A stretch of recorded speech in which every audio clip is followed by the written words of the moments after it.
이렇게 식사를 하면 영양소의 흡수율 측면이나 호르몬 측면에서도 혈당을 낮출 수 있습니다. 이건 제가 직접 검증했으니까요. 그냥 무조건 하세요. 그냥 하면 됩니다. 안녕하세요, 오징어 약사입니다. 그동안 당뇨 환자가 먹지 말아야 할 것에 대한 이야기 많이 해드렸었는데요. 오늘은 약도 아닌데 먹었을 때 혈당이 높게 올라가는 것을 막아주는 음식을 평소보다 조금 더 자세하게 알려드리겠습니다.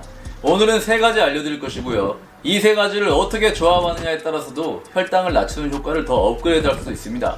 지금 보이시는 이 혈당 그래프가 실제로 제 혈당 그래프인데요. 이 방법을 사용하지 않고 평소대로 먹은 날과 이 방법을 사용한 날의 차이입니다. 혈당이 치솟는 정도나 올라가는 패턴 자체가 좀 다르죠. 영상 초반 30초 만에 나가시는 분들이 많은데요. 이번엔 나가지 마시고요. 오늘 영상 딱 6분 7분 정도만 더 봐주세요. 혈당 걱정이신 분들 후회하지 않게 좋은 정보 전달해 드리겠습니다. 당뇨 환자가 꼭 먹어야 할 음식 첫 번째는 식이섬유인데요. 식이섬유 중에서도 제가 평소에 열심히 챙겨 먹어서 혈당을 많이 낮추는 음식이 있는데요. 제가 직접 경험해보고 알려드린 내용이니 꼭 따라해보세요. 바로 양배추입니다. 그런데 이 양배추를 먹는 저만의 방법이 있고 이 방법과 조합하여 효과를 업그레이드 시키는 방법도 있으니까요. 그것도 알려드릴게요. 전에도 여러분들께 영상을 통해 알려드렸는데요. 식사 전에 양배추 100g 정도를 썰어서 소금과 후추, 발사믹 소스를 뿌려서 먹으면 맛도 좋고 먼저 들어간 양배추가 뒤따라 들어온 탄수화물의 흡수 속도를 늦춰서 혈당이 천천히 올라갑니다. 그리고 이 이유 말고도 좀 더 정밀한 기전이 있는데요. 자, 한번 들어보세요. 아마 여러분들 99%가 이 내용은 처음 들어보는 내용일 것입니다. 하지만 이 내용이 이해가 된다면 여러분들의 건강 IQ가 높은 거예요. 과연 나의 건강 지능이 얼마나 될지 한번 체크해보시고 이해가 되셨다. 그럼 댓글로 자랑을 좀 하셔도 됩니다. 자, 설명 들어가겠습니다. 음식물이 우리 몸속으로 들어와서 소장에 도달하면 소장에 있는 L세포가 이 음식물을 감지합니다. 음식물을 감지한 L세포는 GLP-1이라는 호르몬을 분비시키고요. 이 GLP-1은 뇌로 가서는 식욕을 떨어뜨려서 혈당을 안정시키고요. 췌장으로 가서는 인슐린을 분비시킵니다. 한마디로 혈당을 안정시키는 데 있어서 이 GLP-1이 필수란 이야기예요. 그렇다면 이 모든 과정의 시작인 L세포가 음식물을 인지하는 과정은 어떻게 이루어질까요? L세포의 표면에는 음식물 속 영양소를 인지하는 수용체들이 존재하고요. 이 수용체 중에 한 가지가 여러분들이 식이섬유를 먹었을 때 반응합니다. 요약해드릴게요. GLP-1이 분비되어야 혈당이 잡힙니다. GLP-1이 분비되려면 L세포가 신호를 잘 받아야 하는데 L세포가 신호를 받을 때 꼭 필요한 것들 중 하나가 바로 식이섬유란 이야기예요. 어때요? 이 복잡한 과정 정말 쉽고 간단하게 정리해드렸죠. 이렇게 쉽게 알려드렸는데 아직도 구독 안 하시면 안 됩니다. 내용 어렵지 않았잖아요.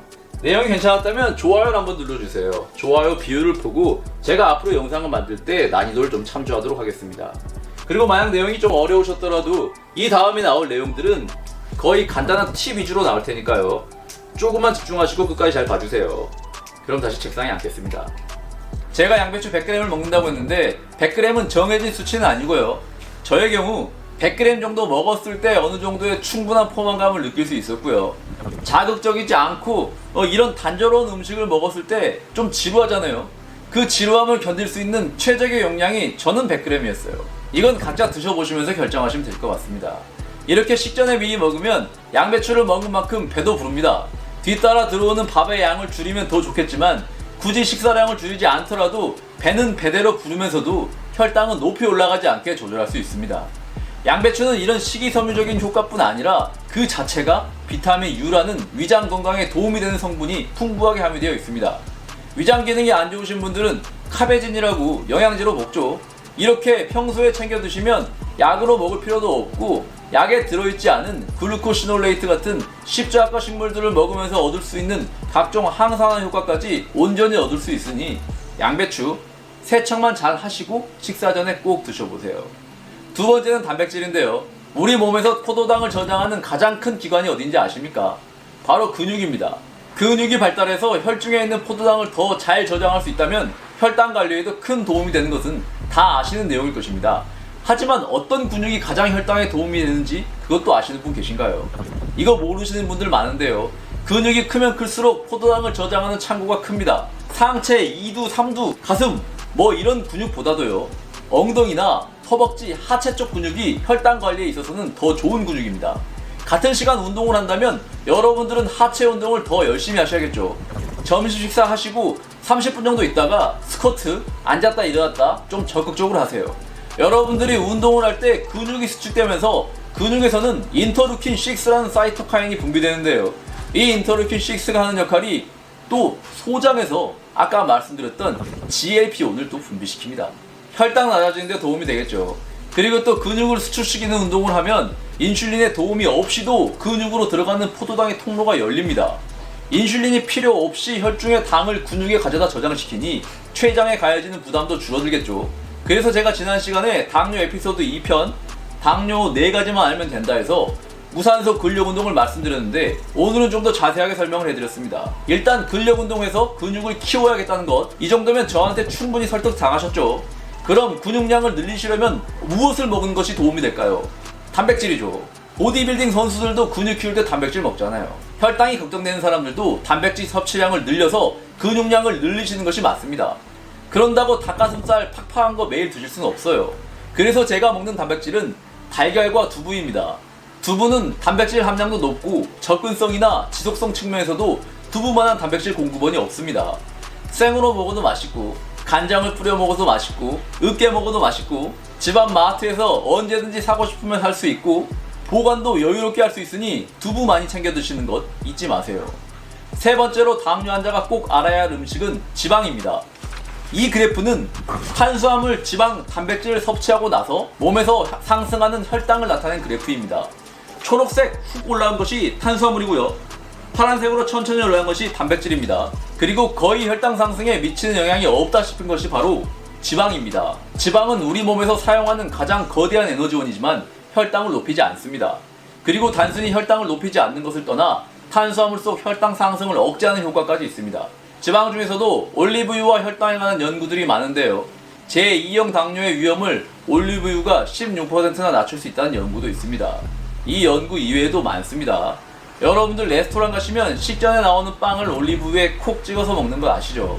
괜히 그런 것이 아니었어요. 맛도 좋아지는데 올리브유가 혈당 상승을 완만하게 만들어줍니다. 올리브오일은 당뇨뿐 아니라 염증 억제와 항산화 기능 측면에서도 이미 충분히 검증된 재료입니다. 이것을 어떻게 활용하느냐? 식사하시기 전에 올리브유를 2스푼만 먹고 식사해보세요. 이거 어려운 거 아니죠?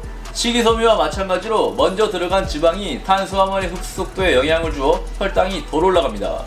이 방법을 다 조합해서 제가 하는 방법은 식전에 올리브오일과 양배추를 샐러드로 만들어서 먹고 이렇게 먹으면 대략 8분에서 9분 정도 시간이 소요됩니다. 그리고 본식사를 하는데요. 본식사를 할 때도 두부나 채소를 먼저 먹고 식사를 하면 과식을 하려 해도 할 수가 없습니다. 그리고 이 시간쯤 되면 여러분들의 지방세포에서 렙틴이 분비되기 시작하는데요. 렙틴은 바로 식욕을 떨어뜨리는 호르몬입니다. 식사를 하고 대략 20분 정도 지나야 나오는데 요즘 사람들 밥을 너무 빨리 먹다 보니 과식에 대한 통제가 잘 안 되죠. 양배추, 올리브오일, 그리고 단백질을 식전에 먹는 방식, 이렇게 식사를 하면 영양소의 흡수율 측면이나 호르몬 측면에서도 혈당을 낮출 수 있습니다. 이건 제가 직접 검증했으니까요. 그냥 무조건 하세요. 그냥 하면 됩니다. 오늘 영상이 좀 길었죠? 설명드릴 내용이 많아서 좀 길었는데요. 어렵지 않은 내용으로 설명드렸습니다. 그럼 다음 시간에 만나요.